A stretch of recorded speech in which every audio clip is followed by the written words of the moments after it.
yen kowe ora gelem tak gawa marang negara Astina, Semar, apa kelakon? Aku nggunakake cara-cara sing kasar. Apa kelakon? Aku kudu nggunakake cara sing nalisir saka angger-angger kautaman. Yen perlu Karang Kadempel kene kita bumi angus supaya kowe gelem pindah ana negara Astina, Semar Batranaya.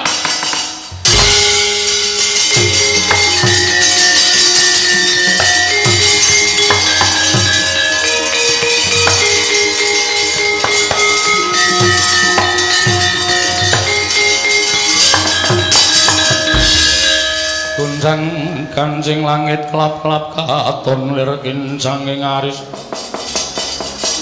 Risang mawe kandrung sabaran katulu Bagong kowe arep ngopo? Kowe mau rak wis mathuk melu Begawan Durna. Kowe aja nesu, kowe melu Durna kono nek Semar ora arep tekan ngendi-endi. Sik, Pak. Perkara iki bareng Durna ngendika utawa omong nek Semar ora gelem digawa nyang negara Ngastina Karang Kadempel arep di bumi angus iki wis dudu perkaramu dhewe Pak ning iki ngembet keselametaning kawula sak Karang Kadempel kawula sak Karang Kadempel bakal katut cilaka nek bapak ora budal ning negara Ngastina mongko Durna iki nek omong ora tau ming sembrono Durna iki omong nyata apa anane merga iki pendhita ning pendhita wengis. Ning kuwi dudu sak barakamu. Kowe ming batur, Durna kuwi piyayi, kowe aja pisan-pisan wani wangsulan. Piyayi iki nek ning kraton. Nang kene padha-padha menungsane. Bagong aja ngayal. Kowe sing meneng. Silent. Waduh. Aku ki bapakmu, aku ki anakmu. Lah iya manuta karo anak. Aja ngeyel. Iki tak rampungane. Kowe ora ana perkara karo kowe. Nek mung ngrasani sampean tok ora masalah, ora ana perkara karo sampean. Ning iki ngrasani Karang Kadempel Pak. Saploke aku dilantik dadi linmas Karang Kadempel ki. Aku ora trima nek ana wong ngrasani rusaking Karang Kadempel. Sakarepmu nek kowe dikandhani ora nggugu sakarepmu. Ala becik bener luput lakonana. Mulane kowe meneng wae. Wong tuwa ngeyel ora. Dusi sisan kowe. Bong antil lho kowe. Wong ora apa-apa arep didusi ora. Penemban, lho iki Bagong. Lho ora basa. Tak basanono iki ra urung ming dadine padu. Mula ora ana wong padu kok basan-basanan iki ra ana. Aku ngoko sampeyan ya ngoko. Sajake kowe rada nesu karo aku, ora ming sajake. Asline nesu. Perkara ndi sing marai kowe nesu? Kowe dadak ngrasani omongmu sing terakhir mau muni piye? Nek Semar ora gelem nabaya ning negara Ngastina, Karang Kadempel tak bumi angus. Terus saiki kowe sampeyan mikir ora? Nek Karang Kadempel mang bumi angus niku sing dadi korban ora ming Semar, ning kawula sak Karang Kadempel.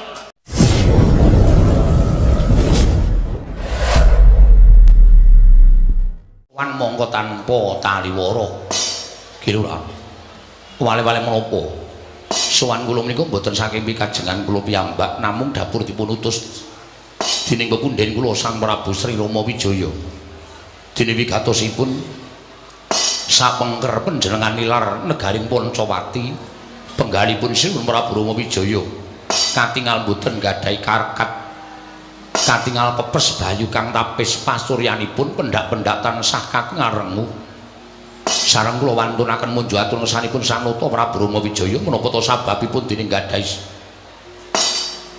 sloga ingkang kados mekaten tumuli Sang Marting jagat paring dawuh bilih sapengker panjenengan persasat sampun mboten gadhahi kekiyatan negari Pancawati ketingal sampun kadikun catan yoni tumuli ingkang abdi nyagahaken diri pribadi kula angupaya wonten pundi lenggahipun ki Lurah Semar sampun dangu anggen kula kekalangan Malaya ngideri jagat ngupaya wonten pundi dunungipun Kyai Semar parandene mboten dipun saged kula sumerapi lenggahipun ki Lurah Semar Badranaya nanging sareng kathah-kathah anggen kula nyuwun priksa dhateng sangya para kawula tumunten wonten kathahing para kawula ingkang sami nyebataken bilih Lurah Semar lenggah wonten ing Karang Kadempel Kilura Semar. Kula aturi welas dhateng Ratu Gusti kula Sang Prabu Rama Wijaya. Mugi kepareng enggalih dinten sak mangke monggo kula dherekaken kundur wonten garing Poncowati. Angemongi kula warga ing Poncowati kados wingi uni Kyai Semar Badranaya. Ya tak tampa omonganmu tak tampa. Ning kosek aku durung bisa menehi wangsulan kelawan kowe. Merga rasaku isih giduh. Pikirku isih bingung, isih kodeng. Merga kahanan iki lah kok dadi kaya ngene, akeh-akeh sing padha kepengin ngayunake kelawan Semar Badranaya. Ya, Anoman, ning kowe bali ora bakal bali nglenthung tegese tanpa atur saka aku. Mekaten ki Lurah. Mengko bakal ana aturku ingkang bakal kunjuk Sri Rama Wijaya supaya lega penggalihe. Aja nganti kowe mengko dinukaran dening Sang Nata ing Poncowati Senggana. Kocap kacarita nalika semanten dereng purna sami Balacana kasarupraptaning utusan saking negaring Astina nenggih Sang Tapa Begawan Durna ingkang wantun minggah wonten ing pendhapi Karang Kadempel kagiat kang samya mulat Anoman malumpat sampun prapteng witing naga sarita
kok aku ora ngimpi apa-apa lah kok dayoh ting jedul lagi wae Anoman durung rampung nggonku nampa ature Senggana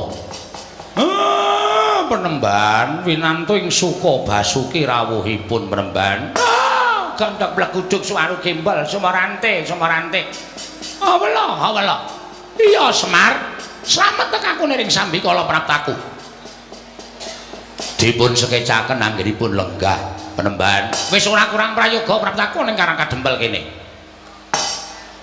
Penemban kula ngaturaken bekti kula kunjuk nala garing tak tampa pangestu tampanana lho nggih sangat anggen kawula ndadosaken jimat Penemban kula ngaturaken bekti Petro kantong bolong tak tampa pangestu tampanana lho nggih sangat anggen kawula ndadosaken jimat Penemban kula ngaturaken bekti kula kunjuk Bagong tak tampa pangestu ning Begawan Durna Tampanana ya Bagong. Nune nggih sanget anggen kami dadosaken jimat paripe dipun sekecakaken Penemban. Wis ora kurang prayoga nggonku prapta ning Karang Kadempel. Penemban.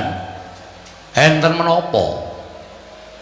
Sengkan-sengkan dakan pepoyan rawuhipun wonten ing Karang Kadempel. Iki ngene ya Semar cekak aos Bloko Suta. Ora usah dadak kalang-kalang rembuku sing wigati tak jujuk wae. Supaya kowe enggal ngerti apa to sababe dene Begawan Durna kedarang-darang prapta ning Karang Kadempel dina samengko iki. Nggih. Niku langkung prayogi. Sawanku to praptaku ning Karang Kadempel iki sayekti dudu saka pribadiku dhewe. Nanging pancen aku diutus dening anak Prabu Duryudana. Yen to anak Prabu Duryudana kuwi nampa sasmitaning Jawata. Ngastina lan para Kurawa bisa anjayeng bawana Satemah negara Ngastina saka kondhang Kalukengrat yen to kudu tinunggon dening Semar Badranaya. Mula tumuli anak Prabu Duryudana utus kan Begawan Durna sowan ana ing Karang Kadempel. Ingkang wigati dina iki kowe tak tanting ya Semar. Kowe tak tanting maragake kowe wangsulan karo aku. Uripmu kepengin ajeg kaya ngene iki apa mukti? Nggih. Lah pripun to? Nek kula urip kepengin ajeg kaya ngeten iki pripun? Nek kepengin mukti pripun? Nek kowe kepengin ajeg kaya ngene iki uripmu sekeng ora duwe mlarat apa-apa sarwarkasa, ya wis ngono kuwi wae uripmu rasah do wae. Nek yen kowe kepengin sugih, kowe kepengin duwe dadakan dina iki ayo, kowe melu aku tak boyong menyang negara Ngastina. Kowe tak boyong menyang negara Ngastina, kowe ngomong marang para Sata Kurawa, kowe manggon ning negara Ngastina sak lawase uripmu. Kowe ora usah nyambut gawe, kowe ora usah ketayalan menyang sawah, menyang Tegal. Kabeh apa sing tak butuhake bakal dicawisake dening anak Prabu Duryudana. Aja kok wujuding tangan, nadyan sandang sarta Prabeya kabeh bakal diwujudi dening anak Prabu Duryudana lan diparingi dening anak Prabu Ngastina. Lho apa ora kepenak? Iki salah sawijining cara nggo ngowahi karo uripmu lho Semar, nggo ngowahi karo uripmu. Ing atase kowe kuwi sawijining titah mongko kondhang Kalukengrat persasat jagat iki iso nyebut pusaka ingkang bisa kandha, jimat ingkang bisa ngucap kuwi mung Semar Badranaya. Ning bareng padha tekan Karang Kadempel kabeh padha mlengos. Kabeh padha ngrasani karo kowe. Ing atase Semar ki wong kondhang Kalukengrat. Lah kok omahe kaya ngene iki? Ya bener kowe duwe pendopo. Ning kok separuh gendeng separuh plastik. Apa wangun kaya ngono kuwi? Nek kira-kira ora kuat gendengi, omong karo Begawan Durna, mengko tak kirim Semar. Ning ora kaya ngene iki ora ngisini-sini.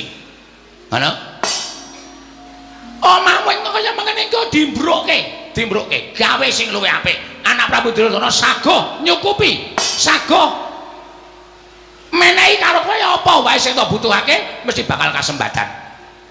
Kowe nganggo nyamping saka emas ginepeng. Ayo.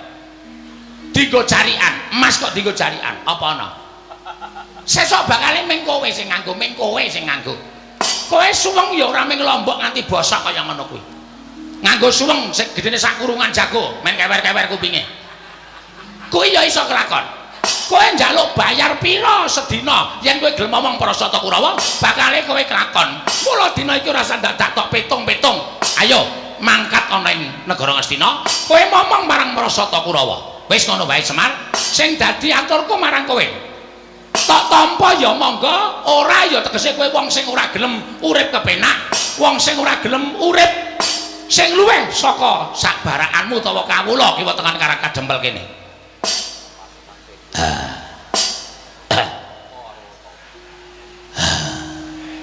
Ayo Mir mangkat ya Mir ya. Bagong kok mangkat piye to? Ketoke kaya menghanyutkan. Wis piye menjanjikan tenan lho, Tru. Tanpa neng sawah, tanpa neng Tegal dibayar. Wis duwe derajat, duwe pangkat. Ya mangkat yo. Kosek. Aja kesusu. Iki perlu dipetung ora kok banjur terus grusah-grusu kuwi ora apik kedadeane. Harus tak pikir apa meneh. Wong kowe iki ya urip rekoso tenan ning kene. Melu Kurawa malah merdeka wis. Kowe nek omah meng kari ungkang-ungkang tenguk lenggan dengkul apa Tru? Ora ngerti kata-katane. Sila tumpang kendangan dengkul. Apa muni? Ya muni wae. Plak-plek.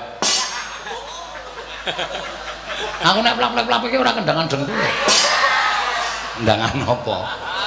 Sila tumpang kendangan dengkul. Ngkari kepenak ora usah mikir wis yo menyang yo. Kosek togong ora kesusu.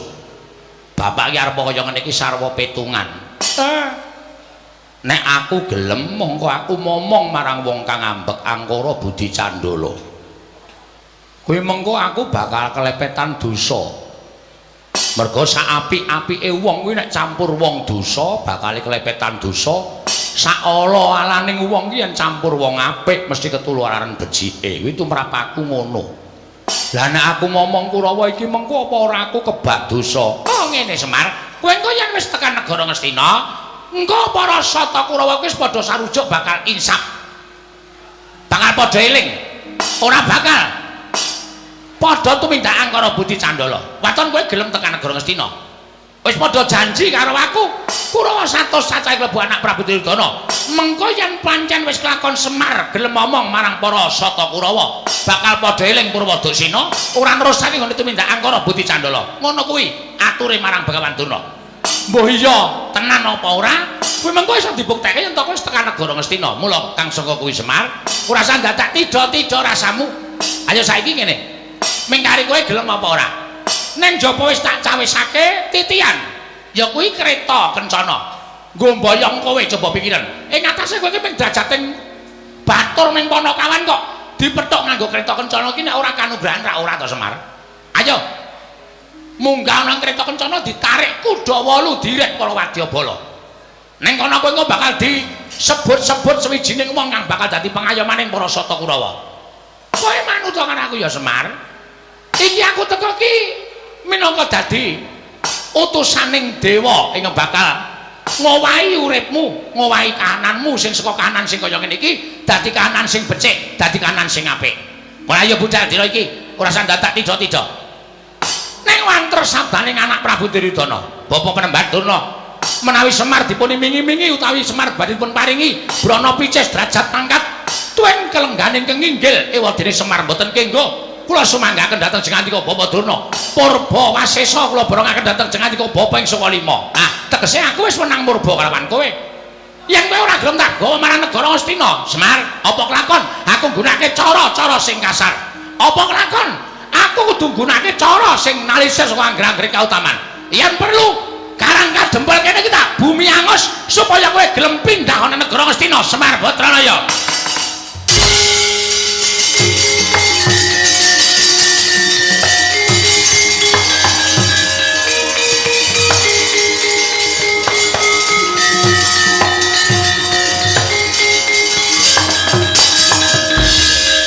Gunjang kancing langit kelap-kelap katon lir kincanging aris risang mawe kandrung sabaran katulu. Bagong kowe arep ngopo? Kowe mau rak wis mathuk melu Begawan Durna. Kowe aja nesu, kowe melu Durna kono nek Semar ora arep tekan ngendi-endi. Sik, Pak. Perkara iki bareng Durna ngendika utawa omong nek Semar ora gelem digawa nyang negara Ngastina, Karang Kadempel arep di bumi angus. Iki wis dudu perkaramu dhewe, Pak. Ning iki ngembet keselametaning kawula sak Karang Kadempel. Kawula sak Karang Kadempel bakal katut cilaka nek bapak ora budal ning negara Ngastina. Monggo Durna iki nek omong ora tau ming sembrono. Durna iki nek omong nyata apa anane merga iki pendhita ning pendhita wengis. Ning kuwi dudu sak barakamu. Kowe ming batur, Durna kuwi piyayi, kowe aja pisan-pisan wani wangsulan. Piyayi iki nek ning kraton. Nang kene padha-padha menungsane. Bagong aja ngayal. Kowe sing meneng. Silent. Waduh.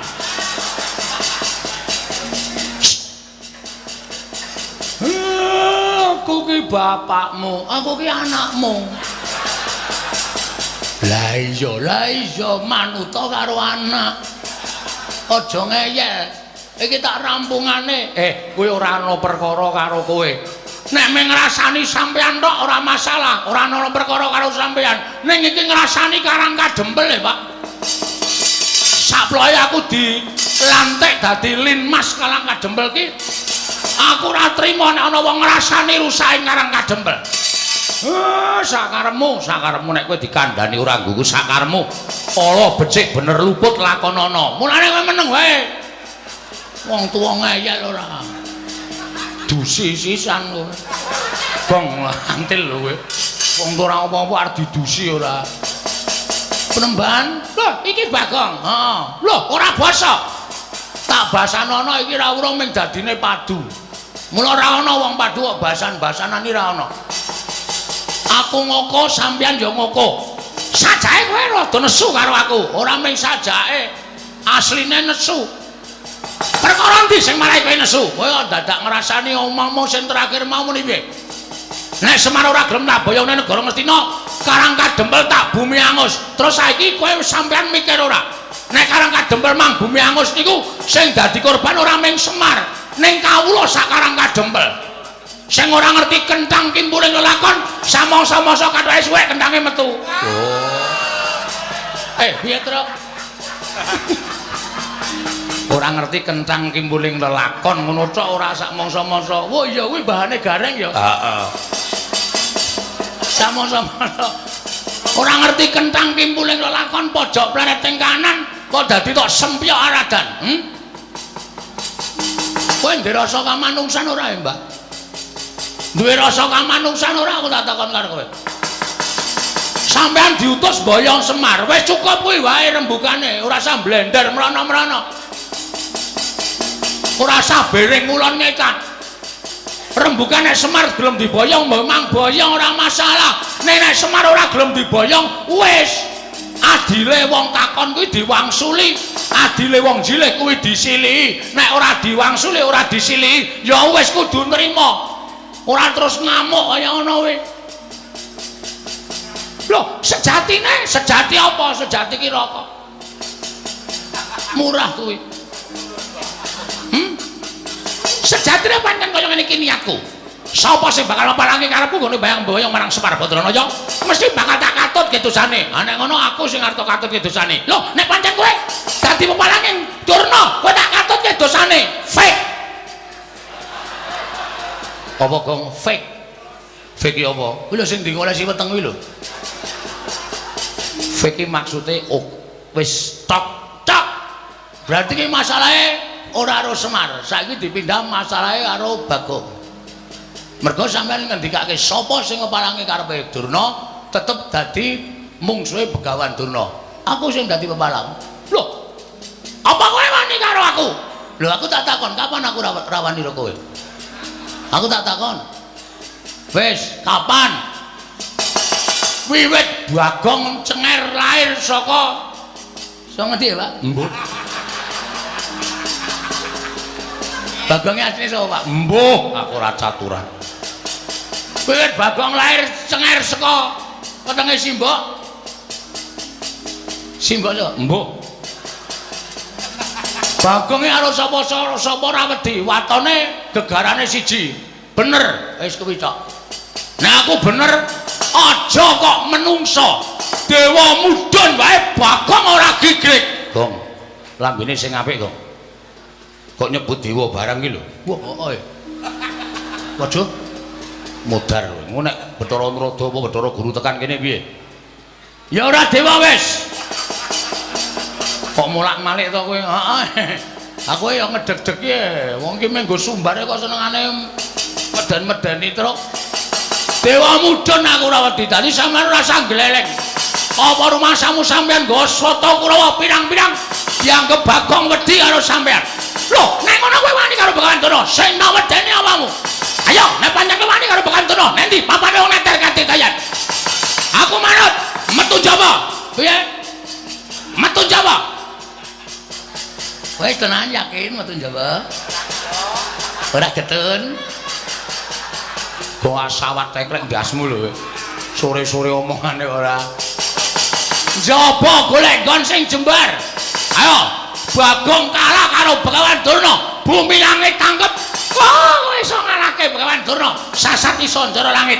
Semar boyongan. Waton kowe iso nglangkai kuandane Petruk. Oh.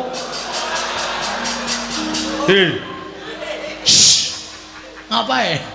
Aku ora melu. Meng disilih batange kok terus cengelmu kuwi. Nyilih kok batang ora. Meng sedhela gah. Nek arep sumbar ku awake dhewe. Waton iso nglangkai batange Bagong Boyo Semar Badranaya. Oh, lakon mati sing apa kowe?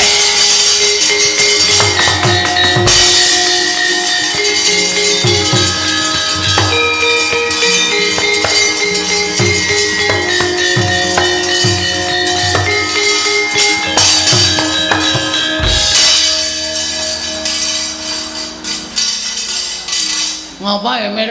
Pak, mbok Pak, Gong. Hah? Mbok Pak kuwi bapakmu. Wong bapake tak undang semere senenge ra Jawa-Jawa. Ngapa ya, Mir? Bae jane ndek utek ora to. Wah, gedene semene kok ora ndek utek. Apa anggapmu semene iki isine susu ya ora mungkin, Pak. Sawangre. Kowe iki ngerti ora? Durna kae nggawa Kurawa. Ngerti. Aku ngerti kok tok tantang. Aja kendel. Aku ki catur kendel kok. Aku wis ngerti nek Durna wani langap-langap. Le omongan ki mesti nggawa Kurawa. Ora nggawa Kurawa ora mungkin Durna wani kaya ngono. Lah nek Kurawa ngeroyok karang kadempel, lho, tandinge sing arep nandingi. Oh iya, Tru. Emoh. Tru, emoh. Biasane kowe perang lho, Tru. Ora, wis ora arep perang aku kesel. Gareng kae. Hah? Gareng. Gareng yo awake ora petha kok kon perang. Matane kira. Sikile becik, tangane cekot. Aku nek cara Semar nang anak Gareng tak tekak wingi-wingi. Isen-isenke, bentuke wis ora mutu.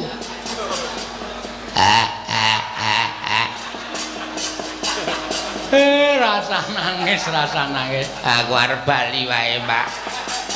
Aja olehmu nyambut gawe rung rampung kok arep bali. Sapa sing arep nandingi? Waduh. Sapa ya, Pak? Lah, rak tenan to. Genti takon to. Jamak lumahe wong dalan takon genti takon, Pak. Man, wonten dawuh. Sini, Man. Inggih. Wonten dawuh iki lho, Rak. Kowe karo aku kan kanca. Inggih. Kowe kelingan jaman tak tutke dan ngetutke kowe nyabrang segara ndengan goleki Dewi Wara Sembadra kae. Lho. Sapa to? Sinta. Heeh. Sinta kemutan. Ketemu karo buta cangkeme amba banget. Ha to? Degya kala togok udu. Wil katak sini. Kelingan ta kowe? Kemutan. Sapa sing ngandani kowe nek kowe ning jero wetenge buta? Sapa? Petruk. Wo. Kudu aku apa mbiyen? Didi. Terus jaman kowe arep diserbu prajurit Ngaleng kok, sapa sing ngandani? Ki Lurah Nala Gareng. Aku ngandani apa ya mbiyen, Mas? Panjenengan mboten ngandani napa-napa, minggandul ngalor ngidul mangan melu mangan. Apa-apa kon bayari. Kowe keluwihanku nang kono kowe. Nek ora ana aku, apa isih? Apa mesti ora bakal suda sangumu, ya ta? Nggih. Man, wonten dawuh. Aku ki anake Semar. Semar ki bapakku. Semar arep dibebeda karo Begawan Durna. Arep diboyong sarana peksa. Aku tak takon karo kowe. Kowe isih tresna karo bapak ora? Tasih. Kula kaliyan Ki Lurah Semar menika tresna sanget. Nek Semar lara, kula tentu ngraosaken sakit. Nek Semar mati, kula kecalan. Nek ana sing arep mateni Semar, kula mboten trima. Hei, Kurawa arep boyong Semar.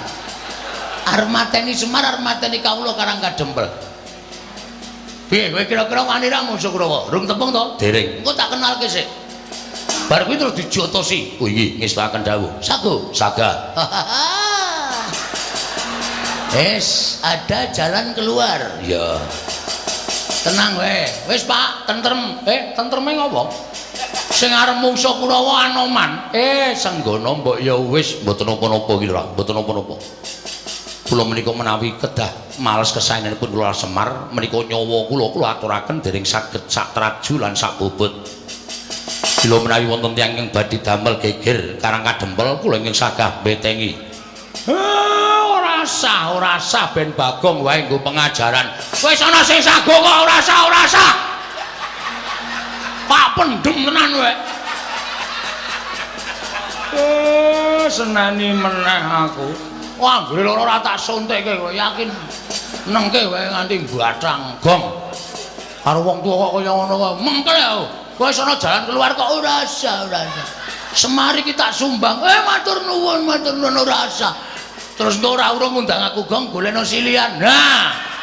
Mumet aku ki. Iya. Wes kendramu mangan.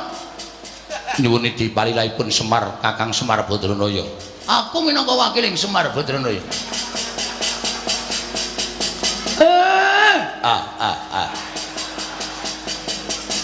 Anoman tak lilani Kurawa Patenana. Menika kados pundi iki Lurah?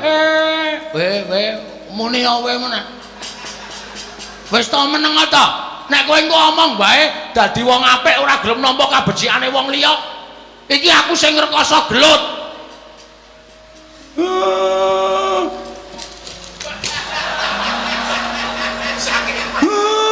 Mangkato Anoman lho nggih mestaken dawuh.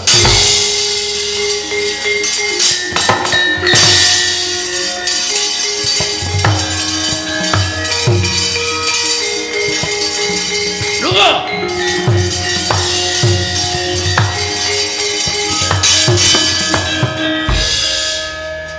Mbok mbiyen lair dipateni wae, Pak. Bangane gedhe kaya ngono. Bagong. Bapak niku dadi Bagong, dhek dadi Semar. Kene, Pak, kene tengok kene, Pak. Ora. Ngono ae mbrebes mili. Kene lenggah kene. Bapak ki wong top wis. Ya.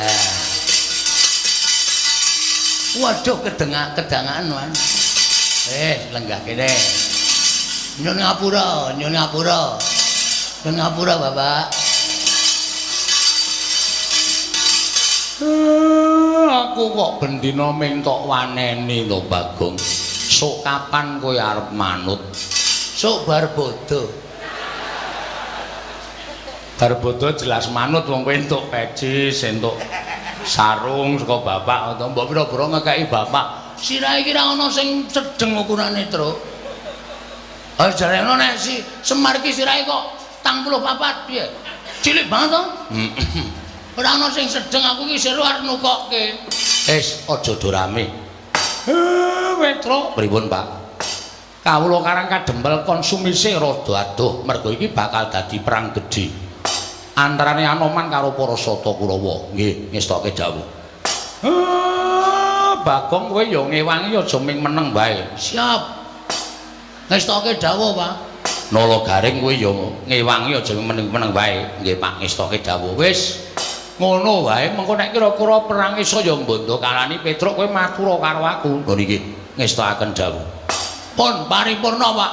Monggo. Bapak mlebet wonten griya kula tak medal njawi. Iya.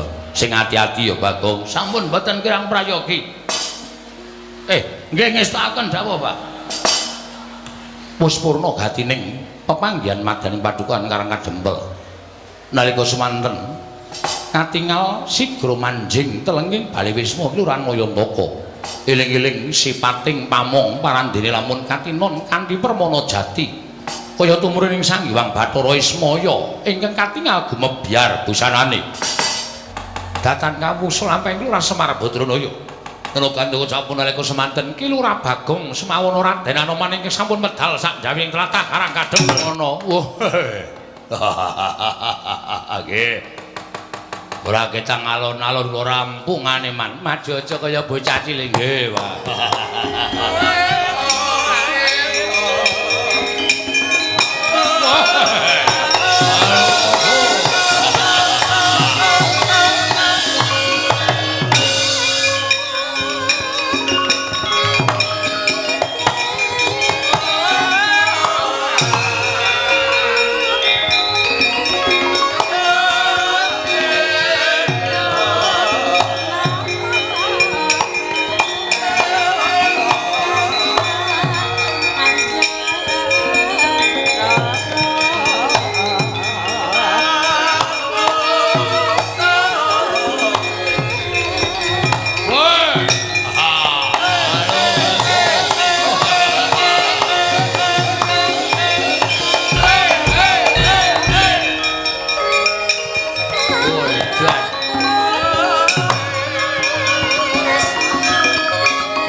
Petruk Ndara Dursasana ya. Mriki ajeng napa nglabrak wong-wong Karang Kadempel klebu kowe. lebu garing, lebu Bagong Anoman. Sing tok ndelke dadi betenge bapakmu acur-cur kuandane. Oh. Dadi sampean mriki ajeng ngamuk yo. Mboten sah mungsuh Ndara Anoman. Petruk lakon ngalahke sampean. Lho, iki mung batur gedibal. Wong elek nyolong mripat karo ngalahke karo Drusana kok menang apa? Sing dadi nyatane. Nyatane piye? Sampeyan mriki butuhe napa? Ngelabrak kowe. Yo. Lho. Ngopo iki? Lho, sampeyan mriki ajeng napa? Ngelabrak kowe. Nyo. Lho ra penak to?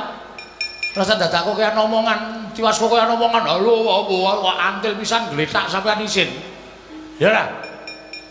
Oh, iya. Lah mula nyo nek ajeng ngantem. Nek nganti Petruk mangantem mati, sampean kari mateni Gareng, kari mateni Bagong. Bagong mangantem mati, Gareng mangantem mati, ming kari mateni Anoman. Lho, penak to? Anoman mangajar mati, boyong bapak. Pun nggih, Pun. Ini jame mepet, ya guys. Ayo. Mudar tenan kowe. Pun malah alhamdulillah sampean sok mateni Petruk urip ya metu ya utang dhewe so. Nyo. Pecah siramu. Mang pecah nek iso. Mati dening aku. Iya. Mesti mati nek pecah. Pecah kok ora mati tenan medeni ora. Ya wis. Ambiar kowe. Iya. Dikempot barang ditoke ayo guys. Ambiar. Mburi. Lho iki ora apa-apa to. Lho genahe sewu kok kon apa ki piye? Nyo.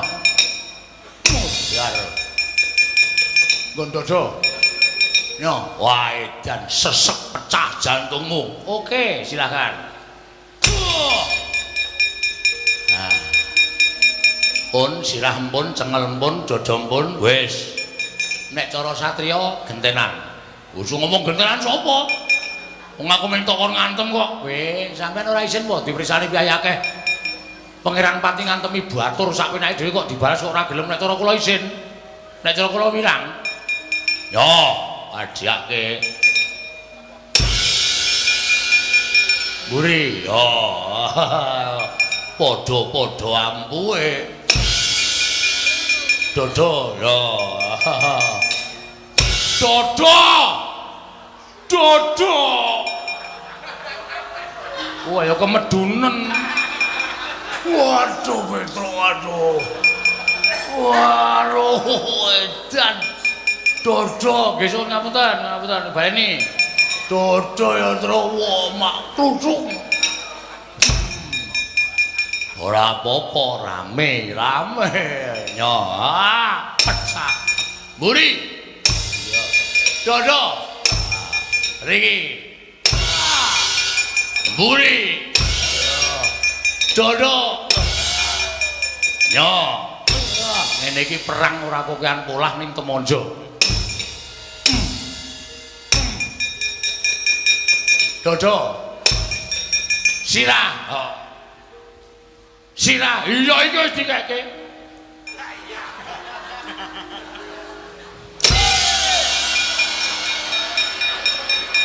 Sip. Kok entuk palu semono gedene, Kong?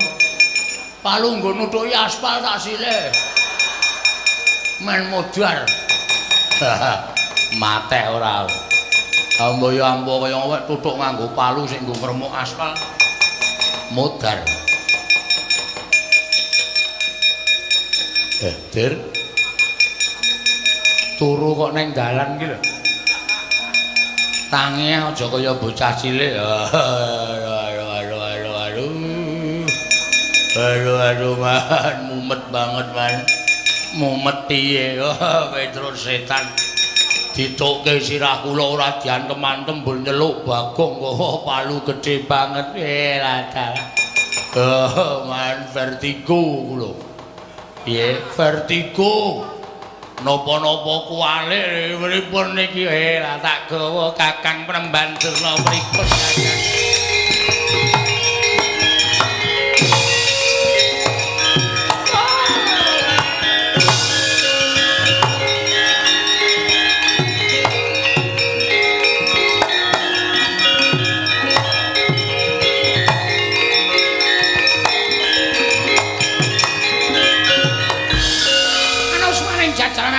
rasane bara iblis lanat.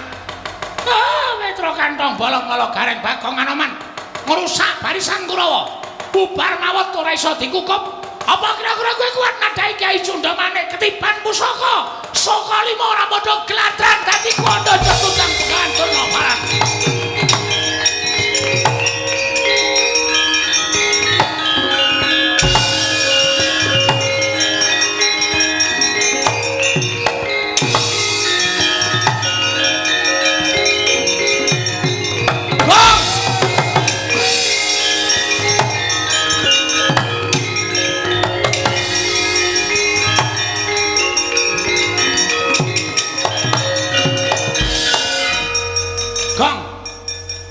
Kowe arep ndi? Raja mlayu mungsuh Begawan Durna ming gawa pusaka murup sak obor. Pucuke kok do Anoman mlayu ora tanggung jawab. Kowe arep mlayu ora tanggung jawab. Truk. Mbelani wong tuwa iku kudu tata nyawa. Kadepane. Kowe ngerti ora? Ora. Ngono tak kandhani. Durna gawa pusaka. Ora wedi aku. Pusaka kae ampuh. Tamake Gunung Jugruk Segara Asat. Nek ming kowe karo aku nyunyuk Cundamanik modar kabeh. Terus mlayu wae. Padul karo bapak. Aku wis nantang Durna terus, wis ngerti nek kowe sing nantang Durna ning nganggo hitungan wong gluthi ora waton. Ora okol ning nganggo akal.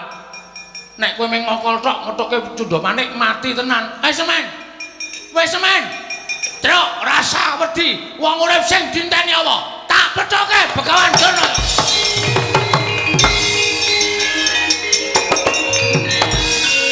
Semira nututi to kowe.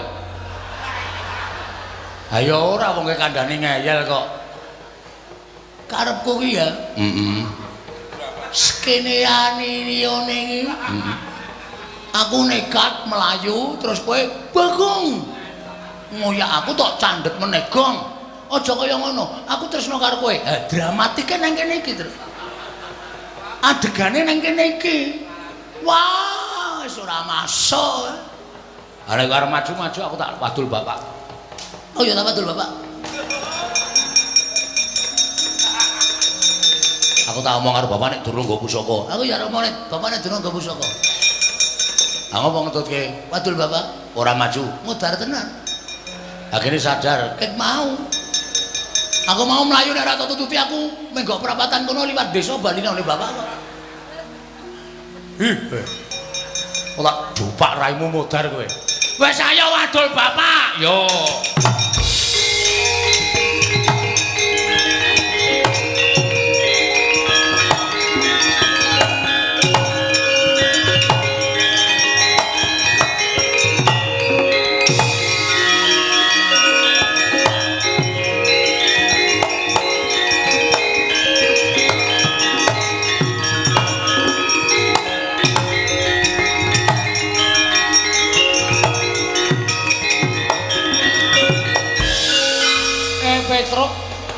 Anoman mlayu-mlayu ngopo? Kowe ya mlayu, Bagong ya mlayu. Matur sanipun Bapak, tiwasan Pak. Niki nek sampean ora mlayu iso dipeksa Begawan Durna, Bapak diboyong teng Ngastina. Sebabe Durna mbeta pusaka saka lima. Wujude panah, bedore kaya dene cucuking manuk ning murup sak obor. Ora pangling Cundamanik. Lah piye Bagong kowe nandingi Durna wani apa ora wong sing nantang mau kowe? Pangestunipun bapak kula nggih ajre, Pak. Wedi ajre. Wedi karo Cundamanik. Apa Gong? Cundamanik. Cundamanik sing panah bedore ndasmana murup sak obor. Bedore apa, Gong? Ndasmana. Aku jane ya duwe lho, Tru. Iya. Ning kalah karo Cundamanik. Heeh, nggon aku ora ana cahyane kok. Nggon aku biru erem. Dapure ora. Jenenge apa nggonmu? Ya nganggo cunda. Oh. Cundamanda. Cundamanda iki rak mung kling-kling ngono kae. Nek duwe pusaka mbok dipethoke Bagong. Ora aku pethok, Pak. Dhek perapatan ngetan aku perapatan ngidul. Wis rasaku karo ngomong kene tengok karo Anoman kene. Heeh. Engko nek Durna tekan kene, aku sing ngadepi. Oh, Petro, Bagong aja mlayu mati kowe.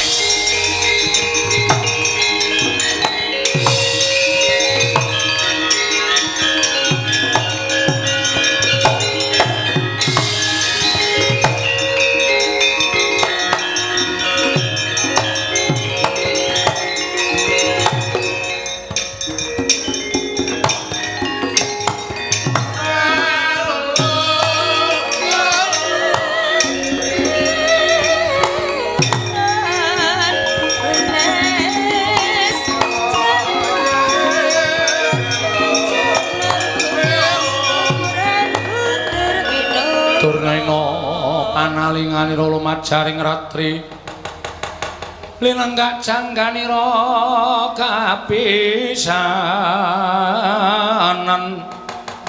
haneng perang Bratayuda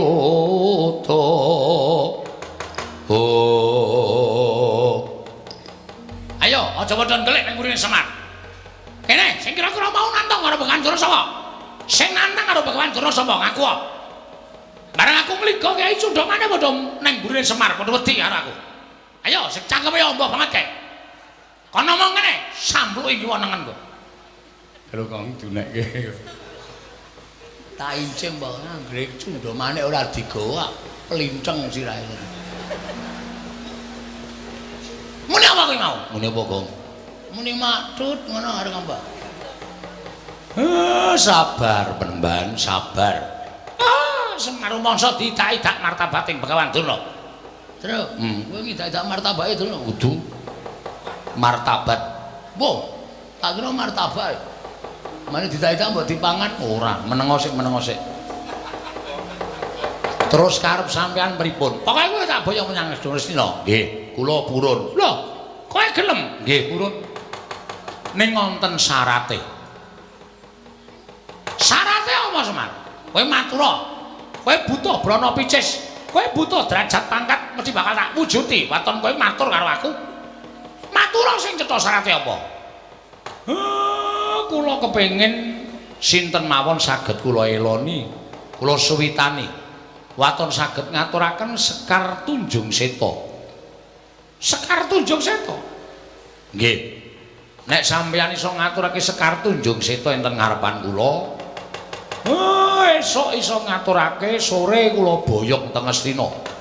Sore sampeyan iso ngaturake Sekar Tunjung Seta, esuk kula mang boyong teng negara Astina. Lole kentos walu gembol monyor-monyor duneng dungkul ana dadi alas dadi ana. Sekar Tunjung Seta iso disebut tegese gumelar ning jagat nyaluk pamit tak golekane Semar.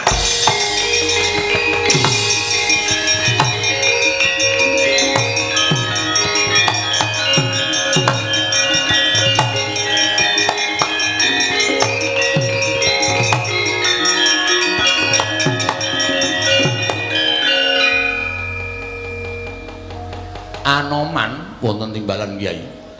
Ngopo kowe? Menapa kula nggih kedah ngaturaken menapa sampun paduka ngendikaaken Semar ora kena banci ndemban siladan.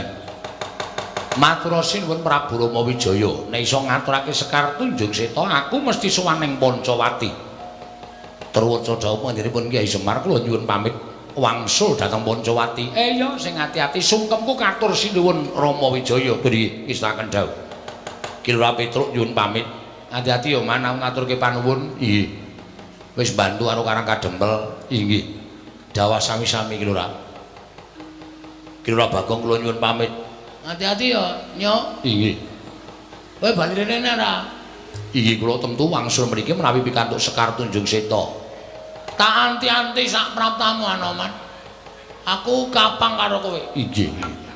Kapang. Wong ora ngerti basa iso senengane omongane. Truk mbok ora plak-plak truk. Kowe iki nek angel iki terus anarkis wis. Ya wis ben ora. Wis ndang bali ngono. Iki istaken dawuh. Iya, Anoman sing ati-ati ya aja kaya bocah cilik iki istaken dawuh.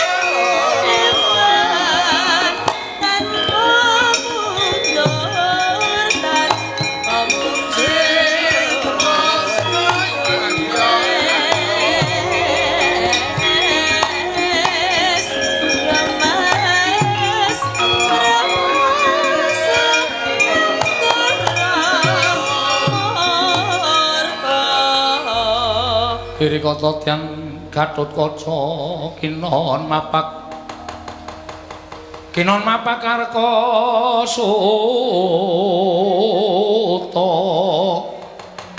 Tegapira Kresna Parta Maneher Saktinira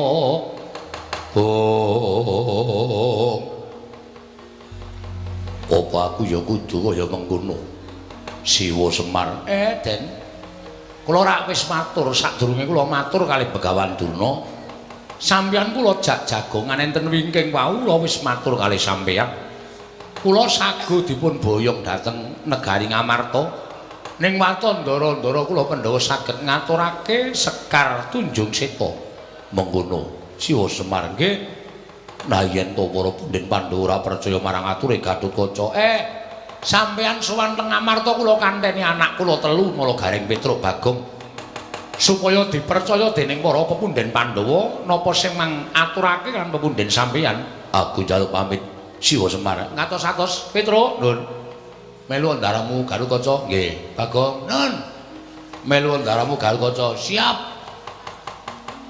Garing nendi Reng apa dijak ndara Gatotkaca ngapa golek gemak goreng oh tenane ora ya iki dapusi Bagong senenge ra jamak-jamak nderekke ning Ngamarta ayo siap monggo Gus kula derekaken monggo kondur teng negari Ngamarta iya Nala Garing Petruk Bagong Semar aku nyuwun pamit ngatos-atos nggih Den kula antu-antu rawuhipun Den Pandhawa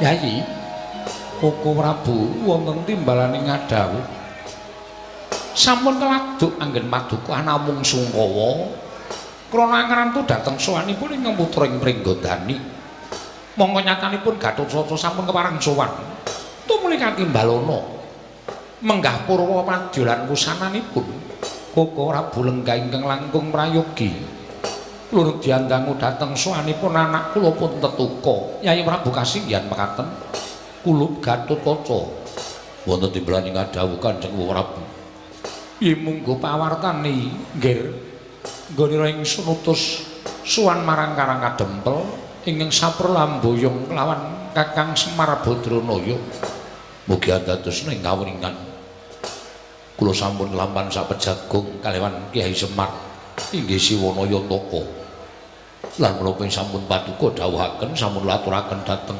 Siwa Semar Badranaya namung kuwi dados ing kawuningan Wa Prabu wanter ngendhanipun Siwa Badranaya bilih Siwa Semar sagah momong dhateng para Pandhawa tuwin suwita wonten negari Ngamarta nanging wonten pepanggil reruba ingkang dipun suwun dening Kyai Semar pepanggil reruba wujude apa nggih maragake matur marang wakmu ing Ngamarta mboten sanes kejawi namung ingkang winastan Sekar Tunjung Seta Koko Prabu sinten ingkang saged amboyong Sekar wujud Tunjung Seta wonten ngarsanipun Kyai Semar inggih menika sayekti ingkang badhe dipun mung dening Kyai Nayantaka Wa Prabu ing Ngamarta miyatrangen ing kalangguhan aklar pandan moncar tinon lir kekonang surem sorot tetan padang kasor lan pacaring purnaming kekono dasari mangsa katiga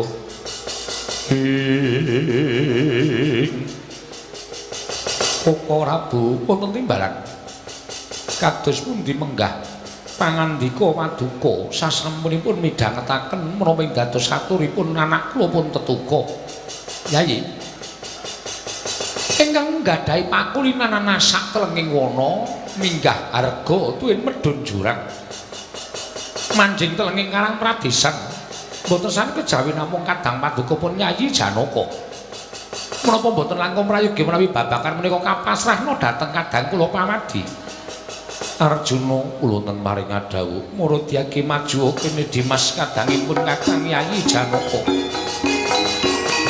Mulatara sang Arjuna ismaya kang kamanungsan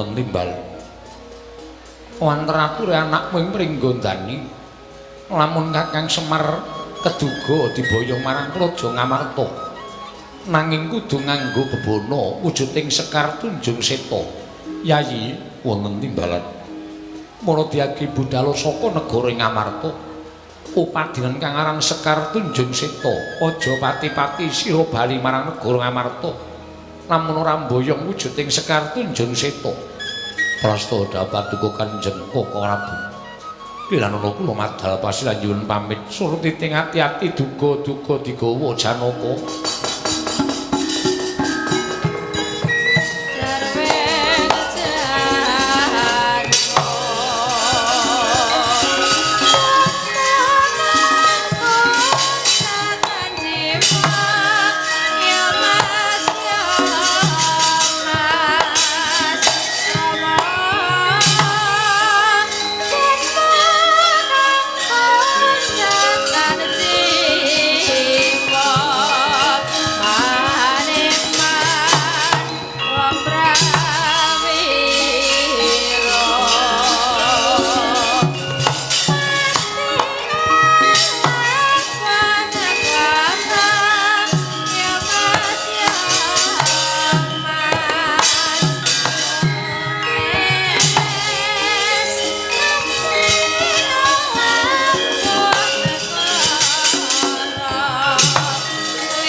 Mulat-mara Sang Arjuna sumenya kang kamanungsan kasrepan tingkahing mungsuniran padha kadang ing nulu garing dalem ana kawan Petruk wonten dawuh Den Bagong dalem Gus apa pancen kepara nyata yen to wong atuhamu ya bapakmu paring dawuh kelawan anakku Gatotkaca bapakmu keduga kaboyong marang negara Ngamarta lamun Pandhawa bisa ngaturake wujuding Sekar Tunjung Seta nggih kula krungu dhewe kok Den malah kula didhawuhi kalih Bapak Semar nderek Ndarakarkaca menika dados seksi menapa dados saturipun Ndarakarkaca mbok menawi para pepunden Pandhawa mboten pitados ning kula pancen krungu dhewe nek bapak purun diboyong ning kudu ngaturake Sekar Tunjung Seta ndara niku asli kula mboten gawe-gawe gunjang kanjeng langit kelap-kelap katon lir kincanging risang mawe gandrung ing kodeng sutaning galih Sang Arjuna bawane dereng nate midhanget ing winastan Sekar Tunjung Seta nalika semono jroning kodeng penggaling Sang Janaka emut lawan panguwasaning para Jawata sigra tanpa taliwarani lar sanggya para panakana kawan minggah wonten ing undaran Dirbawana sowan Sang Asih Prana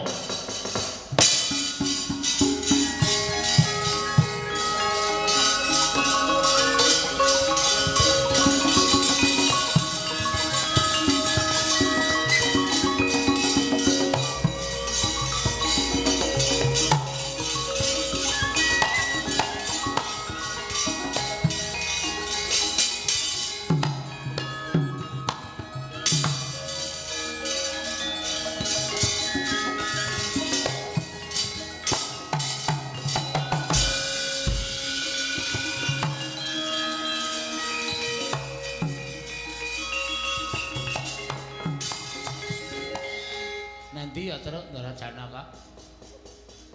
Lah mestine sowan dewa. Apa mabur dadak ning Indomart. Mbok sik apik omongane, Truk. Aku iki takon tenanan, aku ya wangsul tenanan. Wis kowe aku rasa dadak mikir sing aneh-aneh.